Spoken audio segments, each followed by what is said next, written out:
नमस्कार सभी श्रोतागण को, सभी बड़ों को सादर प्रणाम, छोटों को शुभाशीष। नारायण की सुनो चैनल की तरफ से आप सभी को सादर अभिनंदन, सादर सत्कार। साथियों, इस बीच में निरंतर रूप से आप लोगों के बीच नहीं आ पा रहा हूँ। इसके पीछे सबसे बड़ा कारण है कि राष्ट्रीय स्तर लोकसभा चुनाव का महापर्व चल रहा है और इसमें ड्यूटी करने के क्रम में कहिए या फिर ढेर सारे ऐसे कार्यों के निर्वहन करने के क्रम में व्यस्तता बढ़ गई है। वैसे मेरी इच्छा रहती है कि मैं आप लोगों के बीच में आऊँ, कुछ न कुछ आपके एंटरटेनमेंट के लिए मैं कंटेंट के रूप में रखूँ और I will try for you specially, no doubt.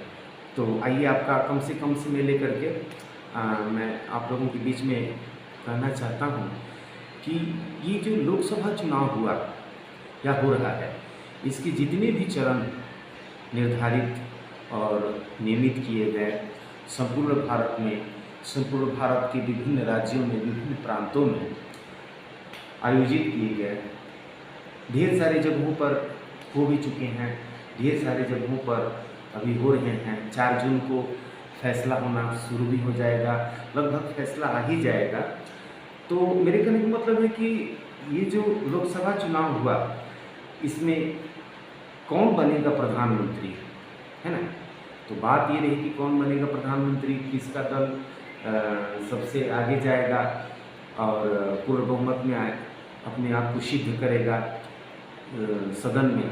ये तो भविष्य की बात है और आज इस चीज़ को नहीं कहा जा सकता है, क्योंकि जहाँ तक एक एग्ज़िट पोल का अनुमान होता है तो according to the exit poll ये देखा जा सकता है, ये समझा जा सकता है, महसूस किया जा सकता है कि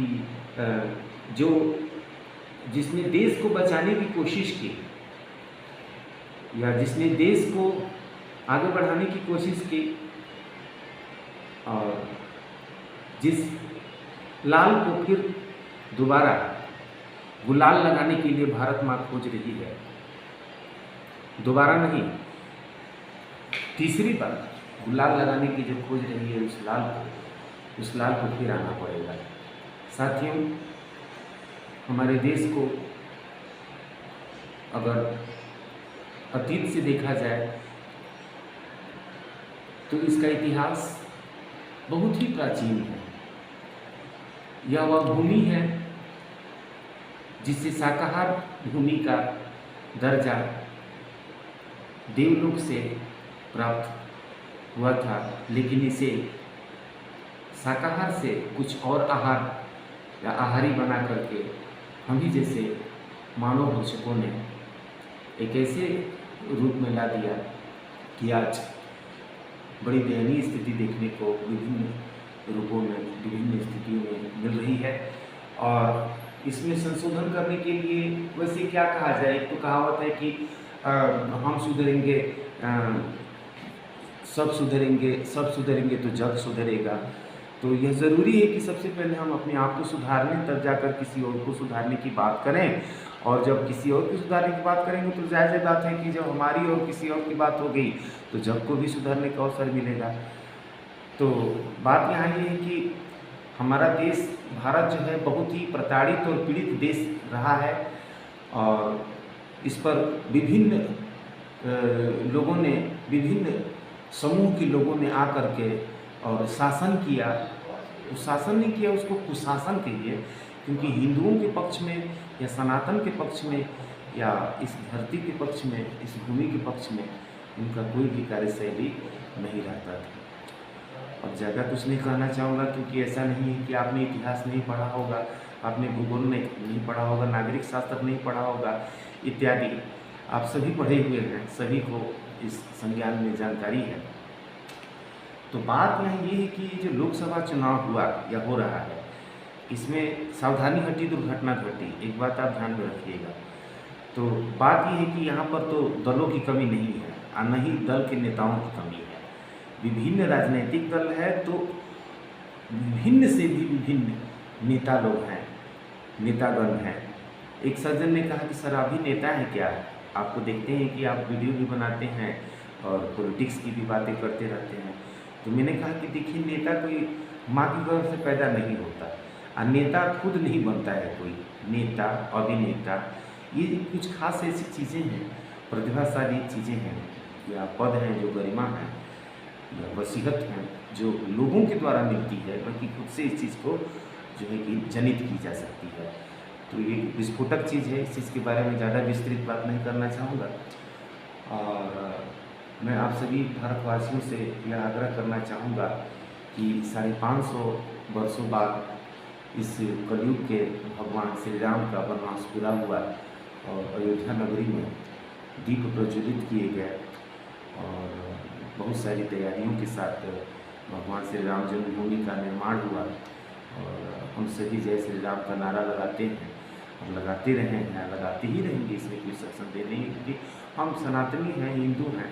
तो हमारा जो हिंदुत्व है, हमारा जो धर्म है, भाई सीधी सी बात है, देखिए चाहे किसी भी धर्म का कोई भी हो, वो अपने धर्म का स्वावलंबी होता है। वो अपने धर्म का स्वावलंबी होने के अलावा अनुसरणीय होता है। वो स्वावलंबन भी रखता है अपने धर्म के साथ में और अनुसरण भी करने के जो है कि नहीं पदस्थापना अपनी रखता है। ये नहीं कि हम उस धर्म से जुड़े हैं, अच्छा ये जरूरी नहीं है कि हम इस धर्म से हैं तो उस धर्म को नहीं मानेंगे, ठुकराएंगे, डाक मार देंगे। जी नहीं, धर्म तो कोई चीज़ ही नहीं है। सबसे बड़ी चीज़ है मानवता और इंसानियत। हम कहते हैं कि हम बहुत बड़े धर्मात्मा बन रहे हैं, धर्मी बन रहे हैं, और हमारे अंदर मानवता नाम की चीज़, हमारे अंदर जो है कि इंसानियत नाम की चीज़ का बिल्कुल ही जो है कि नहीं नेस्ताभूतून हो चुका है, 0 टॉलरेंस हो गया है। तो वहाँ धर्म की बात करना अब हमसे बड़ा मूर्ख कोई तो हो नहीं सकता। तो क्यों मैं उस तरह का शून्य स्वरूपी कार्य करना जाऊँ, है ना, नहीं करना है। तो अब इन्हीं शब्दों को साथ में अपने मुखार बिंदु को स्थगित करना चाहूँगा और सभी भारतवासियों से, भारत के सभी प्रांत के वासियों से यही निवेदन और आग्रह करना चाहूँगा कि आप सनातन को बचाइएगा। और यह हमारा देश जो है काफ़ी प्रताड़ित और उत्पीड़न से झेलता आया है और अभी कुछ खास वर्षों से हम लोग उस उत्पीड़न से, उस प्रताड़ना से, उस शोषण से मुक्त महसूस कर रहे हैं। और उम्मीद करते हैं कि अगर इस तरह का एक प्लेटफार्म बना रहा तो आने वाले भविष्य में, इन द फ्यूचर, हम लोग we feel very comfort, there is no any doubt. और देखिए, वोट का मतलब क्या है? चुनना। तो आप किसको चुनेंगे? आदमी जब मान लीजिए कि चाय बनाता है तो उसमें चीनी डालता है, उसमें चाय पत्ती डालता है, उसमें आदि डालता है, गुड़ मिर्च डालता है, इत्यादि सारी चीज़ किस लिए डालता है? क्यों नहीं आदमी सिर्फ पानी और को खौला करके पी जाता है? तो उसमें इतनी सारी सामग्रियाँ डालने का मतलब क्या है कि उसको स्वाद संपूर्ण बनाना। तो उसी तरीके से आप भी इसको स्वाद संपूर्ण बनाइए।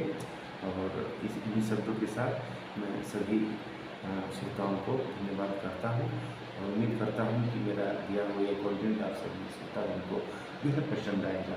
जय श्री राम। माता श्री जानकी जी की जय।